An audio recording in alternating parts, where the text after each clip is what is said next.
بسم اللہ الرحمن الرحیم۔ السلام علیکم۔ رحمانی نیوز کے زیر اہتمام مشاہرہ میں تمام دوستوں کو، حاضرین کو اور ناظرین کو خوش آمدید۔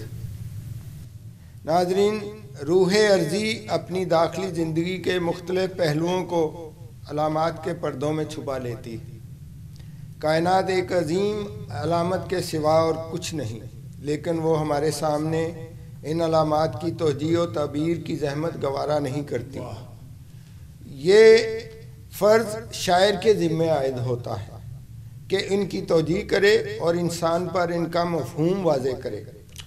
ایسا معلوم ہوتا ہے کہ شاعر اور روح ارضی باہم مد مقابل ہیں، کیونکہ جو کچھ یہ چھپاتی ہے اسے وہ ظاہر کر دیتا ہے۔ مذکورہ بالا اقتباس شاعر مشرق حکیم الامت علامہ حضرت علامہ اقبال کا فکر پارا ہے، جس میں ایک کامیاب فنکار کے مقدس منصب اور اس کے فرائض کی کھل کر نشاندہی کی گئی ہے، جو ہر اعتبار سے مکمل اور جامع ہے۔